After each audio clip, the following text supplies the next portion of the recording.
Picture this. You're sitting alone, heart heavy, wondering, when did I become a stranger to my own children? You gave them everything. Sleepless nights rocking them to sleep. Dreams you set aside so theirs could soar. Love poured into every moment of their lives. But now, your words are cut off mid-sentence. Your wisdom, dismissed with a shrug. Your needs, they're suddenly too busy to notice. And deep down, it feels like you've faded into the background of their world. If that pain stings your soul, please, hear this. You are not alone. Today, we're uncovering something transformative. Not shouts or tears, but quiet, powerful steps to restore your dignity, reclaim their respect, and rebuild the bond you cherish. Stay with me, because you deserve to be seen, valued, and loved again. 1. Set clear boundaries with your children. Now, let's rest in a truth that can feel both tender and transformative. Have you ever felt small when your children interrupt you mid-sentence? Or sensed your heart sink when they make choices for you, as if your voice no longer carries weight? Maybe their tone stings, or they dismiss your words with a roll of their eyes. It hurts, doesn't it? That quiet ache of being overlooked in the home you built with love. But here's a powerful secret: you can change this. Not with walls or anger, but with something far stronger: boundaries. Clear, loving boundaries that whisper, "This is how I deserve to be treated." Let me tell you about Robert, a man whose story might feel like a mirror to your own. Robert was a lion in his world, a businessman whose presence commanded respect in every room. But at home, with his grown children, he felt like a ghost. They cut him off mid-story, rolled their eyes at his advice, spoke to him as if he were a child. At first, he let it slide. It's not worth the fight, he'd tell himself, swallowing the pain. But each time he stayed silent, their words grew sharper, their disregard, until one night, at a family dinner, his son snapped at him over a simple story. Something broke in Robert, but not his spirit. It was his silence. He didn't shout. He didn't shame. Instead, he waited. And when the room grew still, he spoke with a calm that carried the weight of a lifetime. "You don't have to agree with me," he said, his voice steady. "But I deserve to be spoken to with respect. And if that's not possible, I'll step away from this conversation." The air was heavy with his words, but something sacred had shifted. Robert had drawn a line not out of anger, but out of love for himself. And over time, his children felt it.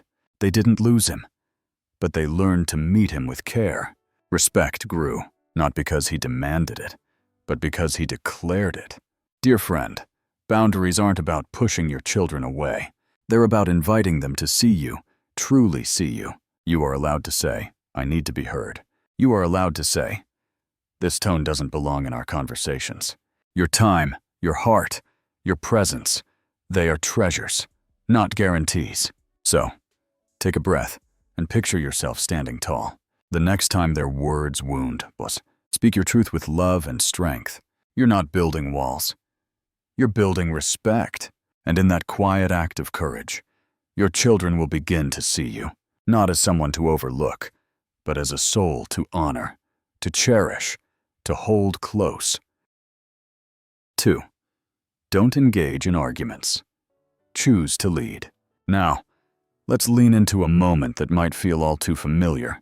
Have you ever felt that fire rise in your chest when your children speak to you with words that sting? When they brush you off or talk over you, as if your voice no longer matters? Oh, how tempting it is to push back, to raise your voice and say, "How dare you treat me this way?" Or, "Do you know all I've sacrificed for you?" Your heart aches to be heard, to be seen, and that urge to argue, to fight for respect, it feels so justified.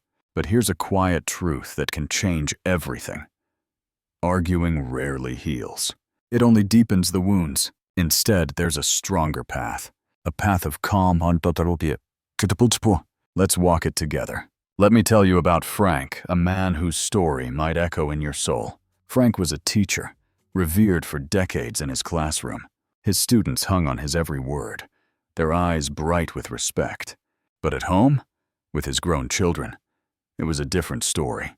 They interrupted him mid-sentence. They dismissed his thoughts with a wave, even mocked his ideas. At first, Frank fought back. Every slight sparked a debate. Every disagreement ended in shouts. But the louder he yelled, the further they drifted. His heart grew heavy, until one day he chose a different way. Frank stopped chasing their respect. He stopped trying to win. Instead, he stood tall and spoke with a calm that carried the weight of his worth. He shared his thoughts, but without desperation. He held his ground not with anger, but with quiet strength. And something extraordinary happened. His children began to notice.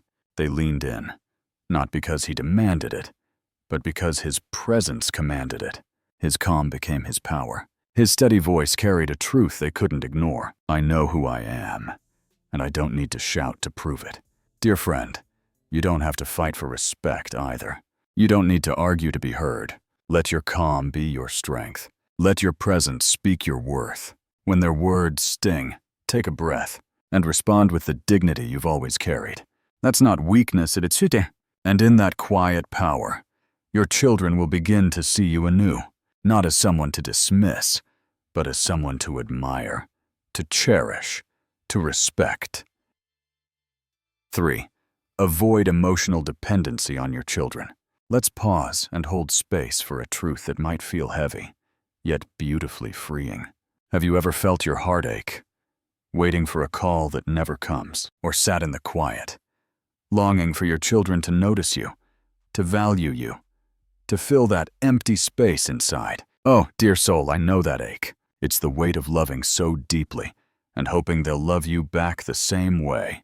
But here's a truth that can lift that burden. Your happiness, your peace, your worth. They don't depend on your children. You are whole, radiant, and enough just as you are. And when you embrace that, everything changes. Let me share a story about Helen, a woman whose love for her children was boundless. She gave them her all every moment, every tear, every dream. But when they grew up and moved away, her world felt hollow. She sat by the phone, day after day, her heart breaking with every silence. She called, she pleaded, she poured out her love, but they pulled further away. Why don't they see me?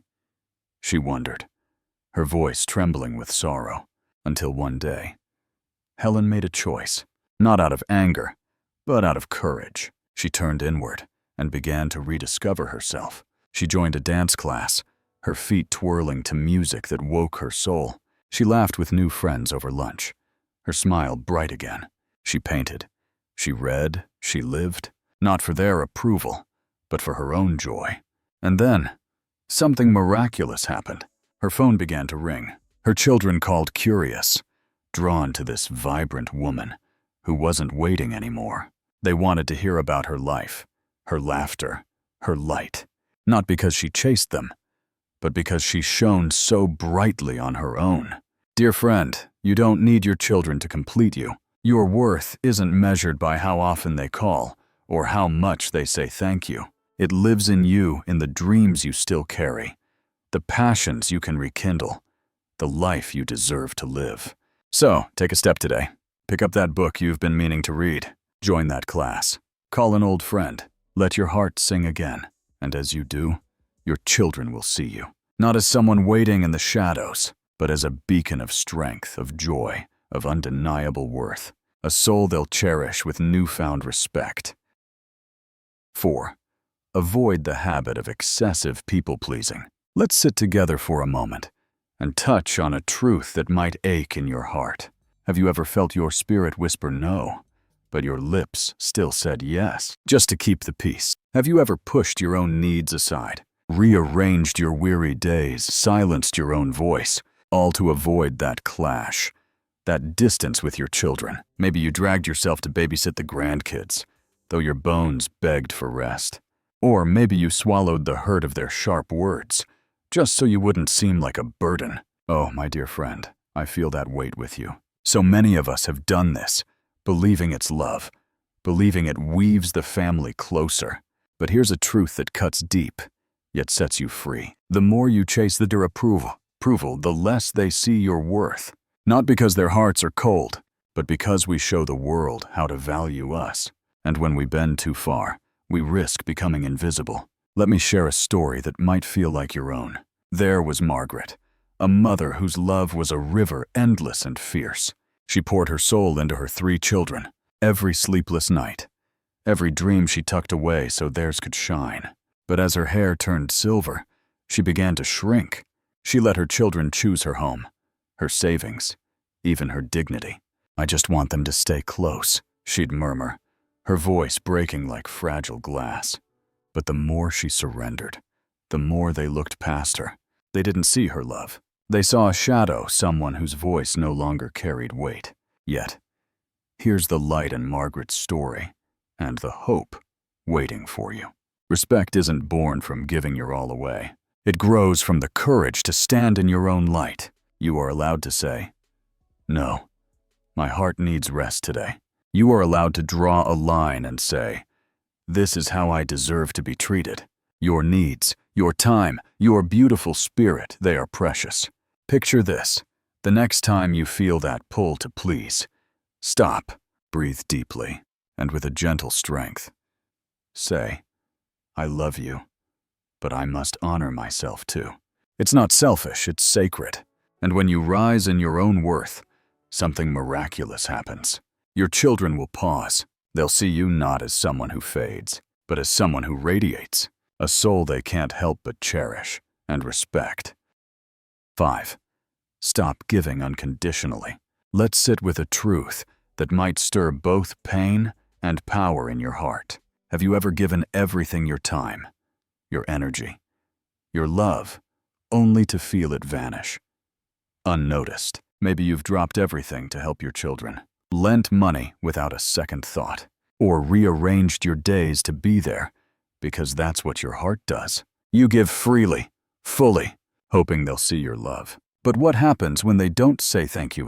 When they take and take, but never pause to ask how you're holding up? Oh, dear soul, that silence can break you. But here's a truth that can set you free. Giving without boundaries doesn't deepen love. It dims your light, and you deserve to shine. Let me share a story about George, a father whose heart was as wide as the sky. For his 3 children, he was always there, fixing things, moving furniture, babysitting in his 70s, even when his body begged for rest. He gave money, time, love, never asking for anything back. But one day, after a small surgery, George lay alone in his hospital bed. Not one of his children came. They were too busy. That moment cracked something deep inside him. Not his love, but his belief that giving endlessly would make them see him. So, George made a choice, not out of bitterness, but out of clarity. He stopped saying yes to every request. He started saying, "I'd love to help, but I have plans."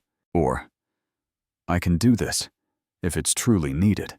At first, his children were stunned, confused, even a little angry. But slowly, something beautiful unfolded. They began to notice his absence. They thanked him when he helped. They valued his time, because it wasn't guaranteed anymore. George didn't stop loving them. He just started loving himself too. Dear friend, your generosity is a gift, but it's not owed. You don't have to pour yourself out until you're empty. Picture this the next time they ask for help. Pause. Ask yourself, does this honor my heart? If it doesn't, it's okay to say, "I can't right now, but I'm here for you in other ways." That's not selfish, it's sacred. And when you pull back just enough, your children will feel the weight of your presence. They'll see your love not as background noise, but as a treasure one they'll hold with gratitude and respect. 6. Build your personal life. Let's take a moment to embrace a truth that can feel like a warm sunrise after a long, cold night. You are not just a peon. You are a soul with dreams that still flicker, passions that still call, and a life that deserves to bloom. Have you ever felt that your days revolve around waiting for your children to call, to visit, to need you? Oh, dear friend, I know that quiet longing. For years, you poured your heart into your family, setting aside your own joys. But now, in this sacred season of your life, It's time to rediscover you, to live fully, vibrantly, not just for them, but for the beautiful person you are. Imagine this, a life where you wake each morning with something that lights up your heart. Maybe it's the soft strum of a guitar you've always wanted to learn, or the thrill of a new hobby, like painting colors onto a canvas that tell your story. Perhaps it's the laughter of old friends, rekindled over coffee, or the peace of a quiet walk, where you feel alive in your own skin. This isn't about turning away from your children. It's about turning toward yourself and letting your light shine so brightly that it draws them closer. When your children see you living, not just waiting, they don't just respect you. They admire you. They're pulled to you, not out of duty, but out of wonder. Picture a woman who spent decades putting her family first. She told herself, "I'll chase my dreams later, when the kids are settled." But when that day came, she felt lost, empty, until she decided to fill her own cup. She joined a gardening club, her hands in the earth, coaxing life from the soil. She traveled to places she'd only dreamed of, her eyes wide with wonder. She laughed, she grew, she lived, and her children noticed. They called, not because she asked, but because they wanted to be part of her vibrant world. Dear soul, you are allowed to prioritize your joy, to pick up that paintbrush, to take that trip, to dance to your own rhythm. Your life is not on pause. It's unfolding, and it's yours to claim. So, ask yourself today, what makes my heart sing? What dream have I tucked away? Start small. A book, a class, a walk in the park. Every step you take toward your own joy is a step toward being seen, not just as a parent, but as a person, radiant, whole, worthy. And as you live this way, your children will see you anew. They'll be drawn to your light, your strength, your undeniable spirit, and they'll honor you, not out of obligation, but with a respect that flows from their hearts. 7. A summary of the effects of the changes. Let's rest in this moment and feel the gentle shift that's been growing within you. As you begin to stand taller, to set boundaries, to live for your own joy. Can you sense it? That weight on your heart, it's lifting. The tension that once held you tight, it's easing. You're no longer tiptoeing, hoping for crumbs of appreciation. You're stepping into your own light with a quiet, unshakable strength. And that, dear soul, is where everything changes. Not because your children have transformed overnight, but because you have your presence, your dignity, your self-respect. They're rewriting the story of your relationships. Imagine this one day, you notice something new. Your children call not out of duty, but because they want to hear your voice. They speak more softly, their words laced with care. They ask for your thoughts and truly listen. These aren't accidents. They're the ripples of your courage. Every time you say, "I deserve respect," every time you choose your own peace, every moment you live with purpose, you're teaching your children to see you anew. Not as the parent who always said yes, who faded into the background, but as a person radiant, worthy, and whole. But here's a gentle truth. Change takes time. Your children may need a moment to adjust. They've known a version of you that gave endlessly, that stayed silent, that waited. When you shift, when you stand firm, when you shine, they might feel unsteady at first. And that's okay. Growth is uncomfortable, but it's beautiful. So, don't lose heart if the respect you seek doesn't bloom right away. Keep living with dignity. Keep loving them fiercely, but with boundaries that honor your soul. You can love deeply and still say, "I won't be treated this way." That's not cold, it's courage. It's the heart of a healthy bond. Let me remind you of something sacred. You matter. Not for what you've given, not for the sacrifices you've made, but simply because you are you. The world, your family, your children, they need the version of you who stands tall, who speaks with calm confidence, who lives with joy and purpose. That version of you doesn't just inspire respect. It strengthens love. It builds connections that are real, not forced. So, hold fast to this path. With every step, you're reclaiming your place, not through demands or guilt, but through the quiet power of who you are. And as you do, your children will begin to see it too. A light they can't help but honor. A soul they'll cherish with a respect that grows deeper every day. And now, dear friend, let's come to a place of quiet power. You are not defined by the moments you felt unseen, unheard, or unvalued. You are a soul of immense worth, not because of all you've given, but because of who you are, right here, right now. Every step you take, saying no with love, standing tall in your truth, living for your own joy, is a step toward reclaiming the respect you deserve. It's not about forcing change in your children. It's about igniting change in you. And that change, it's a light that draws love, honor, and connection in ways you may not yet imagine. So, ask yourself today, where can I begin? Maybe it's one small boundary, one moment of saying, my voice matters. Maybe it's picking up that dream you've set aside, letting your heart sing again. You don't need to be perfect. You just need to start, because you are worthy of every bit of respect, every ounce of love, every second of joy. And if you've felt that ache of being overlooked, hear this. From my heart to yours, you deserve better. You are enough, and you are never alone. I'd love to hear your story. Have you faced moments where respect felt out of reach? What's helped you find your strength? Share a few words in the comments below. Your voice might be the light someone else needs. If this message touched your heart, please give it a thumbs up. It helps others find this hope. And don't forget to subscribe and tap that bell so we can walk this journey together. You are never too old to reclaim your voice, never too late to live with dignity, and never too far from the love and respect you were born to receive. Thank you for being here. You are strong. You are cherished. Until next time, shine on.